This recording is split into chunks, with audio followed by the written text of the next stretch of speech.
Welcome to Pax Americana, a conversation about world affairs, global conflict, military strategy, and anything else that happens to be on my mind.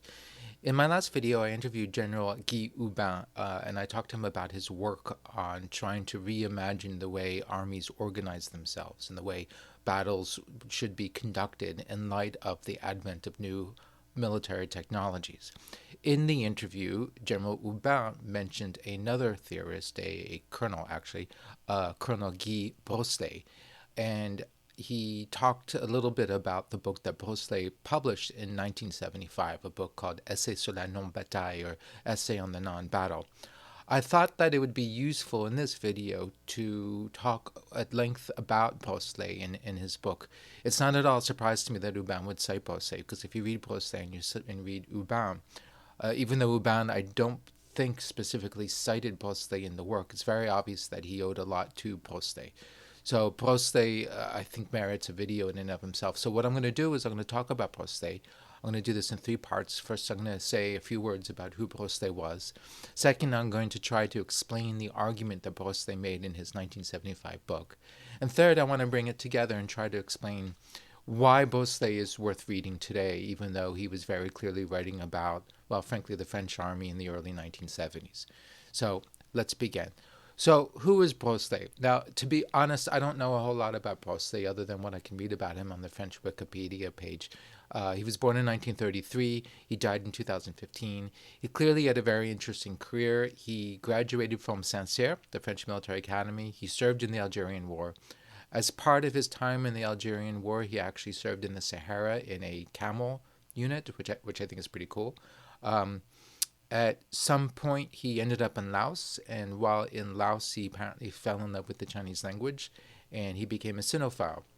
And most of his intellectual output was writing about Chinese literature and translating Chinese literature. Apparently, he was the first to translate Mao into French and was really interested in translating Mao's poetry. However, his enduring legacy is this 1975 book, which he wrote when he was a student. He was a major at the time. He was a student at the French Army's equivalent of the American Command and Staff College. I suppose there are scholars of French translation of Chinese who might object and say, no, he made an enduring impact on the study of Mao's poetry or something like that. But I don't know. I don't know any such people. So let's talk about the book. Brossolett wrote his book in the early 1970s in response to a very specific strategic context. At the time, the French reckoned that the single greatest threat to France was the Soviet Union and the Warsaw Pact.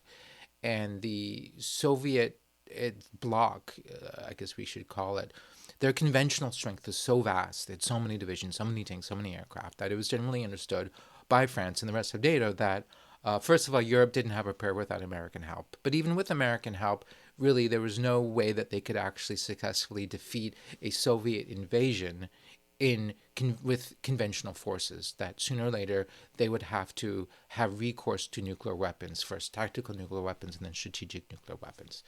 Now, therefore, it follows that French defense policy posited that the real cornerstone of French defense was going to be France's strategic nuclear capabilities. At the time, that consisted of a full triad.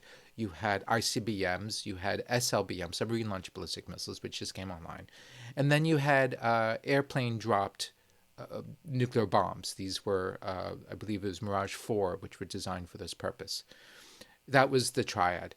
However, the largest share of the French military budget was actually not the strategic deterrent capability, but rather what they called the battle corps, the corps de bataille.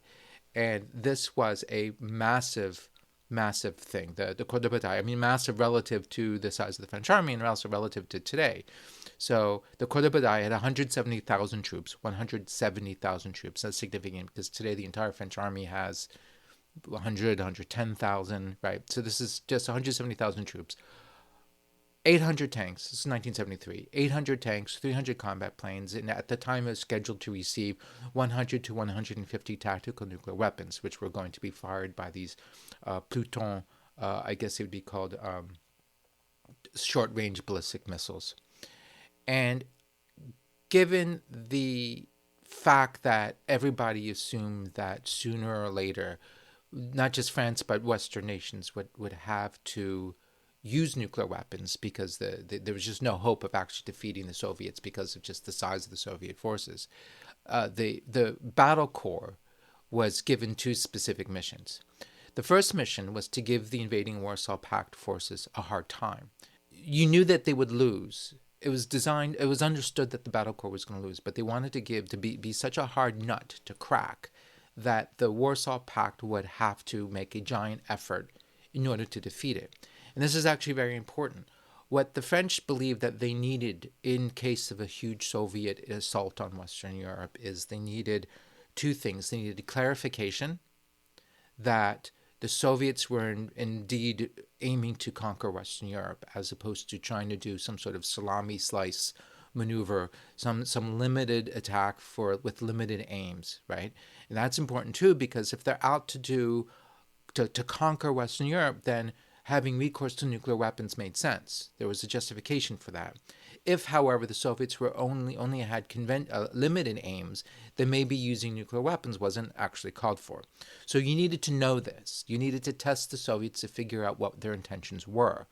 The second thing you needed was time to figure this out. So the battle corps' mission was to do both, to give the invading Soviet forces a hard enough time that while it was well within the abilities of the Soviets to defeat the French battle corps, the effort would clarify their intentions. In other words, it would require a very large effort on the part of the Soviets, and that would be instructive for French political leadership to see. Then they would know that the Soviets were serious, and ideally the battle corps would hold on long enough to give the policymakers enough time to do whatever they needed to do, right? To make whatever decisions they needed to make, which more specifically had to do with using nuclear weapons. So that was really the first mission. The second mission of the battle corps was to signify, to communicate to the Soviets that France was serious. And the best way that they could do that was by using tactical nuclear weapons. The idea was to indicate France was not going to go quietly into the night. Secondly, we, the French, are willing to get onto the escalatory ladder and we're serious, so we're going to use our nukes. So that was it. Now, Brossollet does not challenge this mission, said. He thinks this is fine, but he argues, well, why a battle corps? Why do you need a battle corps to do this?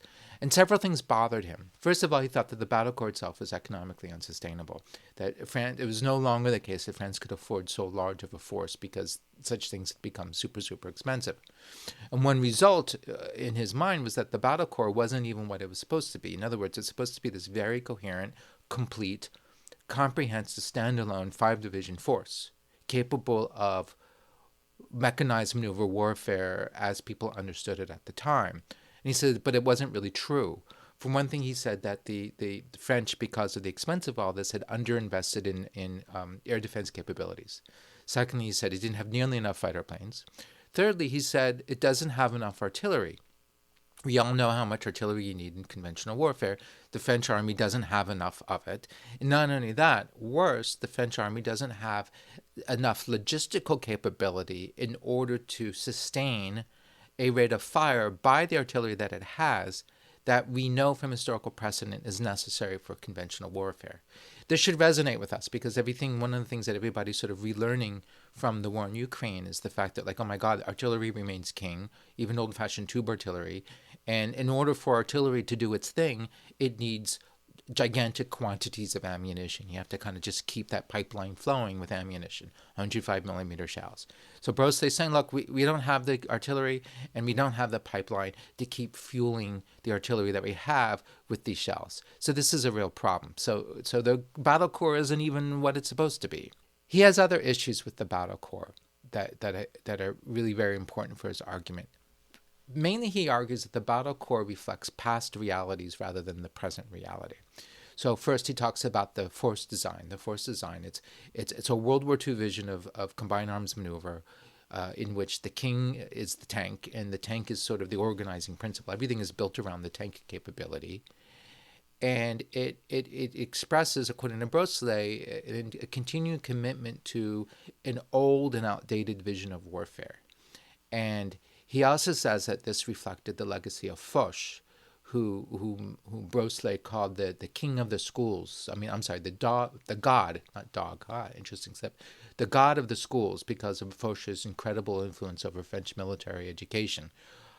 Foch preached the preeminence of the offensive, of seeking out and winning a decisive battle and maneuver. Brossolett referred to a Phocian trinity of battle, offensive, maneuver. And of course, the battle thing goes back to Napoleon, who would preach the importance of the decisive battle, and then Clausewitz, who did the same thing. And then, of course, Foch continues along these lines. It's like you have to seek out the battle. It's all about a big battle, and in the battle, you have to use the initiative and be very offensive, and you maneuver and you win.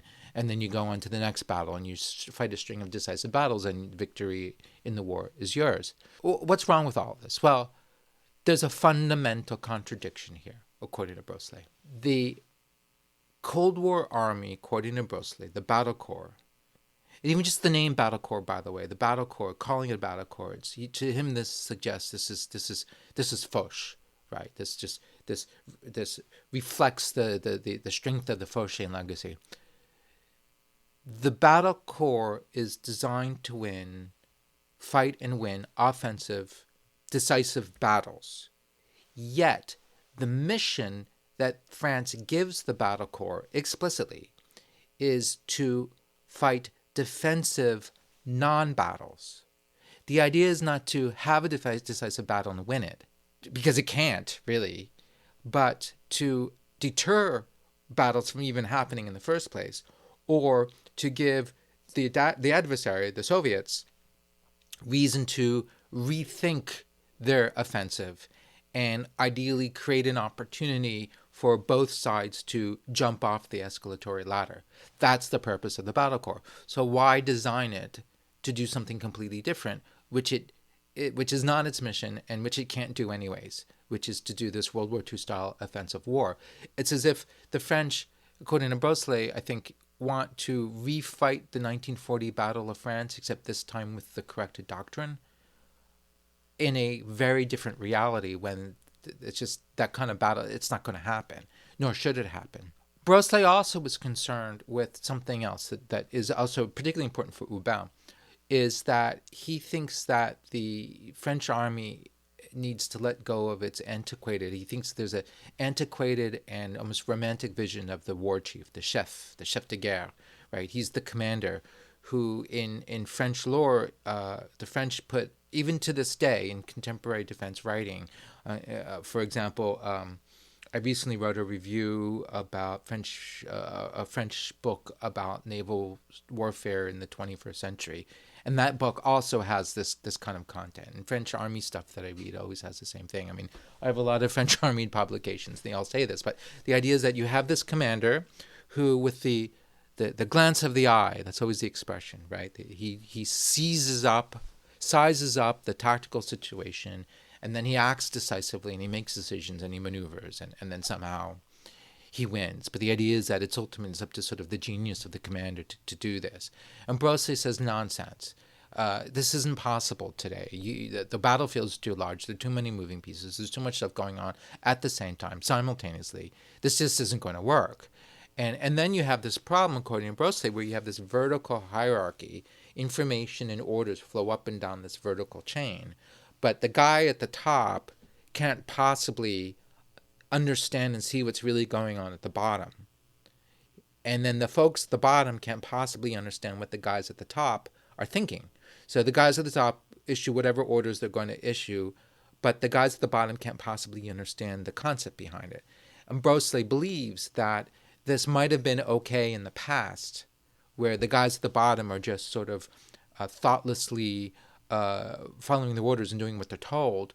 But nowadays he's convinced that doesn't cut it. They have to have some conception of what the bigger picture is in order to understand why they're doing what they're doing. But this is very important for him. This idea, like, he doesn't like this vertical chain. He thinks it's too rigid, it's too outdated, and it just doesn't work anymore. So what does Brossolett propose? First of all, cut it out with the whole idea of a big decisive battle. It's not going to happen. And it's not supposed to happen per French doctrine.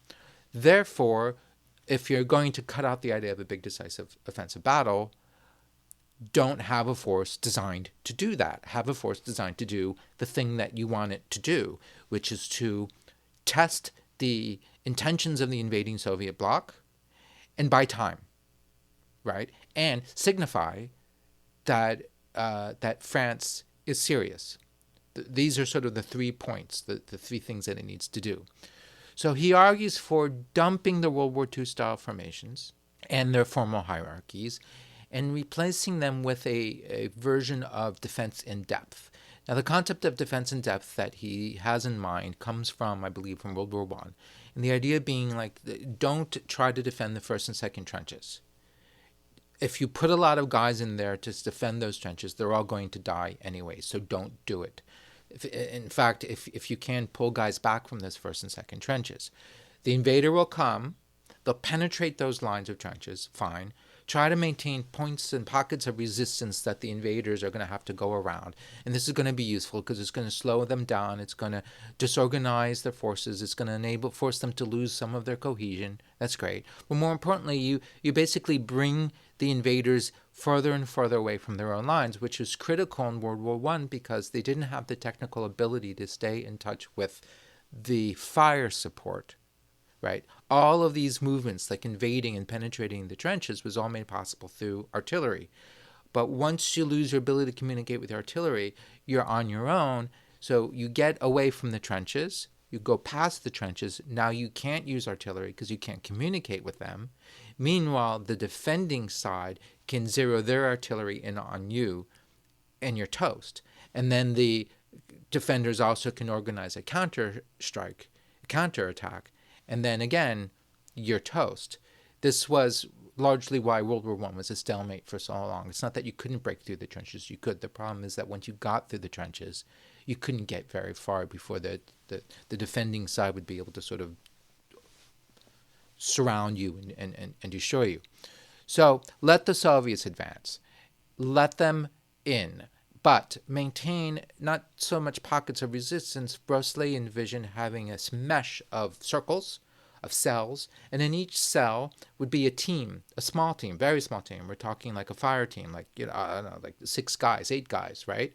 And they would be armed. They would be anti-tank teams, and they would be armed with TOW anti-tank missiles, recoilless rifles.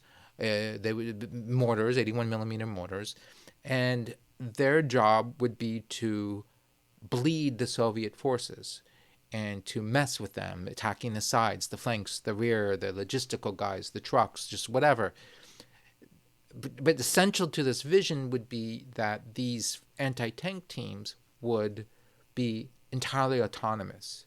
They're acting on their own initiative. They're using their own judgment to figure out what they need to do and what to do. Basically, how to hurt the invading Soviets the most, and then actually go and do it. Also, these teams were meant to be largely disposable. Once they're out of ammunition, they're done.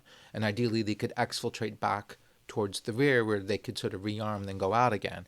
But by not even trying to resupply them with ammunition, one doesn't actually have to have the logistical capabilities that it would take to resupply them with ammunition. At the same time, according to Brossolett, what they needed to do is retain some heavy capabilities, tanks. He was interested in like the Gazelle helicopters with the HOT, the hot anti-tank missiles, such that every once in a while they would be kept a bit to the rear, and every once in a while they'd come out and they would smash the Soviets. And he talked about this in terms of alternating between the pinpricks, the carefully placed pinpricks of the anti-tank teams with the hammer blows of these heavy capabilities. And they'd only do it every once in a while, only when the opportunity arose, and then they'd kind of pull back for the sake of safety.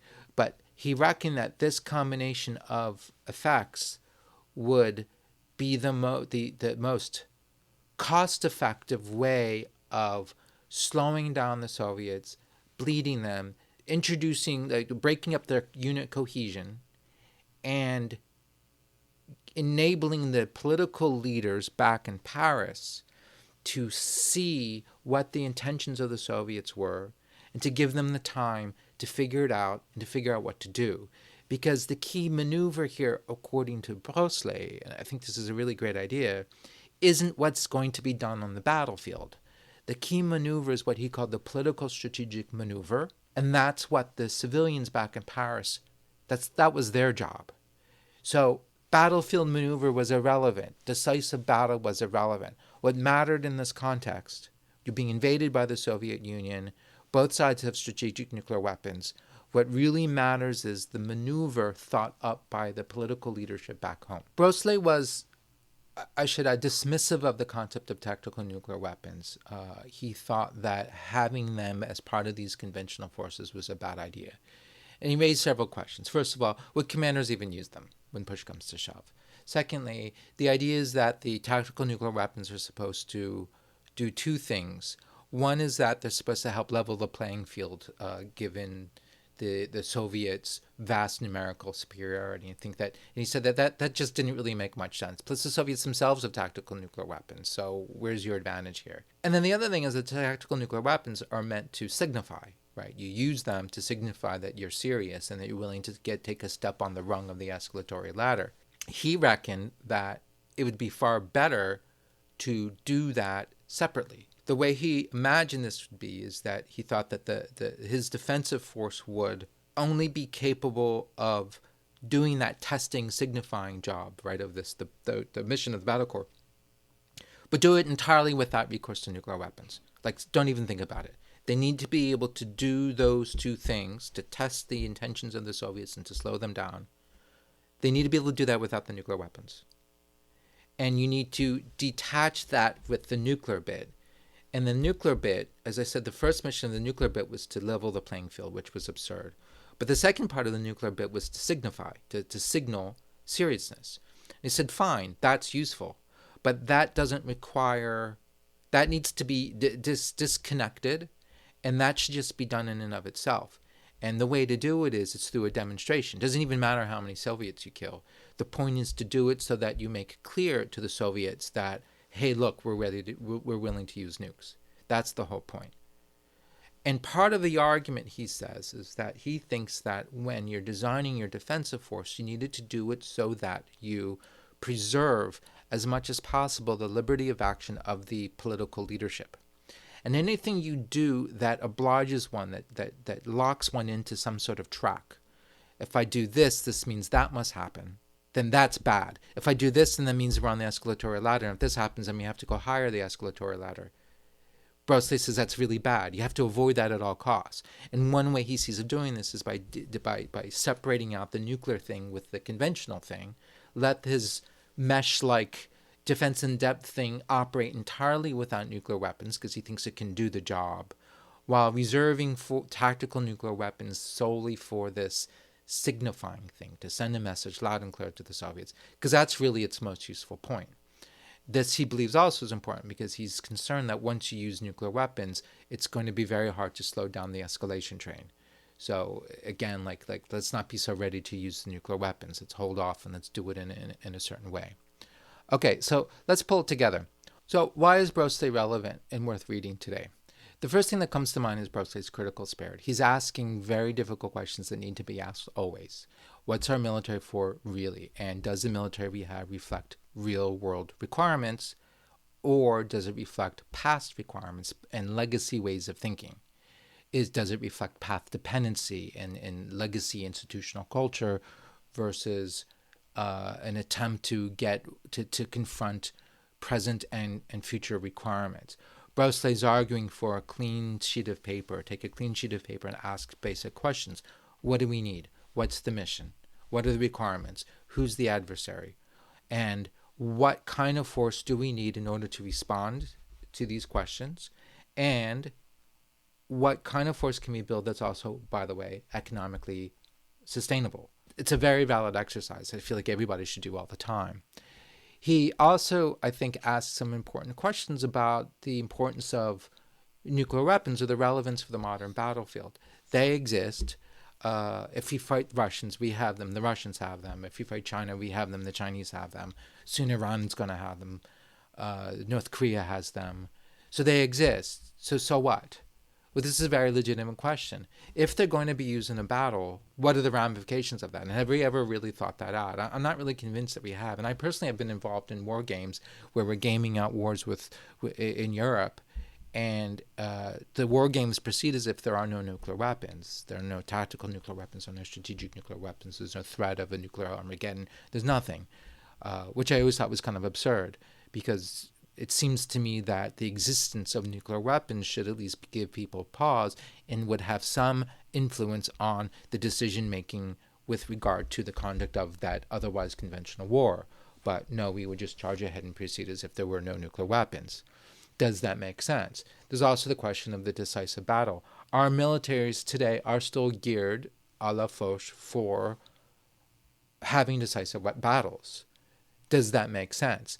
I mean, nowadays, compared to 1973, defeating the Russians in conventional battle is quite more than plausible. The Russian army is not what the Soviet army used to be, and there is no Warsaw Pact. So I have no doubt that in a battle, the Western side could prevail. Therefore, one could contemplate a Western victory over Russia in some sort of war. God forbid there should be such a war. But what happens if there's a decisive battle? And again, there's the question of nuclear weapons. Imagine there's some Borodino where we defeat them, right? We defeat the Russians or Austerlitz or whatever. Do the Russians then use nuclear weapons? What do we achieve? Are we going to invade Russia? Of course, if we invade Russia, they use nuclear weapons. But if we don't invade Russia, in other words, the whole situation becomes complicated by the fact that at any moment the Russians could reach for nuclear weapons. And if that's the case, then maybe we don't want to win decisive battles. And I've thought about this for Ukraine. I think Ukraine needs to win by having a decisive battle. Old school. But there is a danger if you defeat the Russians badly enough, then the Russians will just get, screw you, and then they'll throw some nukes at you. That is a possibility. And that's the kind of possibility that's made the West very nervous and made the West very anxious about the kinds of capabilities that we give to the Ukrainians. We don't want them to go too far because, God forbid, the Russians freak out and throw some nuclear weapons into the equation. On the other hand, now, it's pretty clear that the Ukrainians can't really do this attrition kind of thing. Maybe they actually need an old school decisive battle. But either way, do we want to fight a decisive battle against the Russians if we fight a war against the Russians? Because what would be the ramifications of that?